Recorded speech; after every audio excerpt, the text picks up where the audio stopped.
আপনি বিশ্বাস করতে পারবেন না, বাঁধাকপির এই রেসিপি খাইয়ে মানুষের কাছে হাতিয়ে নেওয়া হচ্ছে হাজার হাজার টাকা, আর মানুষ বুঝতেও পারছে না সে আসলে বাঁধাকপির মতো একটা সস্তা জিনিস খাচ্ছে।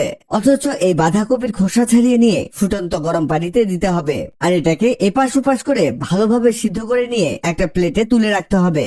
এবার কড়াইয়ে সামান্য তেল দিয়ে এর মধ্যে আস্ত জিরা 1 চামচ, পেঁয়াজ কুচি, কয়েকটি কাঁচামরিচ কুচি দিতে হবে।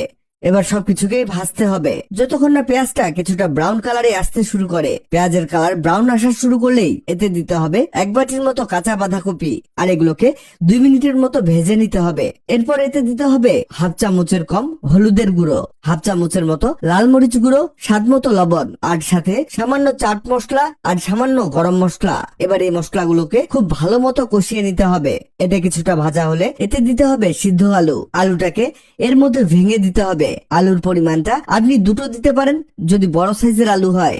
আলু দেওয়া হলে এতে দিতে হবে ডিম। এখানে গ্রেটার দিয়ে গ্রেট করে এটাকে দিতে হবে, যেভাবে চটপটি অথবা ফুচকাতে দিয়ে থাকে। এখানে চুলার হিট মিডিয়াম রেখে কন্টিনিউ নাড়াচাড়া করে এটাকে ভাজতে হবে যাতে সবকিছুই খুব ভালোভাবে কুক হয়ে যায়। এখন এতে দিতে হবে ধনেপাতা কুচি। আপনি এটা পছন্দ না করলে বাদ দিতে পারেন, ফ্লেভারের জন্য এটা আমরা অ্যাড করছি। আমাদের এটা খুব ভালো মতোই রান্না হয়ে গেছে। এবার এটাকে তুলে নিতে হবে। এটা থেকে চমৎকার একটা ঘ্রাণ বের হচ্ছে।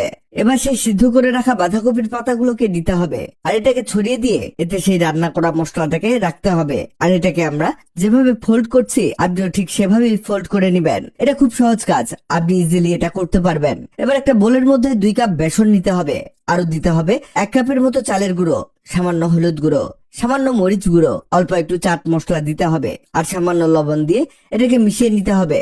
সব মশলা মিশে গেলে এতে দিতে হবে পানি। আপনারা হয়তো ভেবেছেন আমরা ডিরেক্ট বেসনের মধ্যে চুবিয়ে ভাজবো, কিন্তু না, বেসনের মধ্যে মশলা অ্যাড করতেই হবে। এখানে পানি দিয়ে এটাকে স্মুথ বাটার তৈরি করে নিতে হবে। এবার এর মধ্যে সেই মুড়িয়ে রাখা রোলগুলোকে চুবাতে হবে।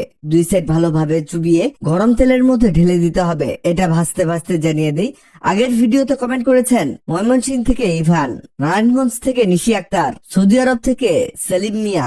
আপনারা যারা কমেন্ট করেছেন আপনাদের ধন্যবাদ। এই দেখুন আমাদের বাঁধাকপি রোলগুলো একেবারে পারফেক্ট ভাবে ভাজা হয়েছে। এগুলো আপনি সস দিয়েও খেতে পারেন, আবার চাইলে ডিরেক্টও খেতে পারেন। হালকা গরমে এটা খেতে দারুণ লাগে।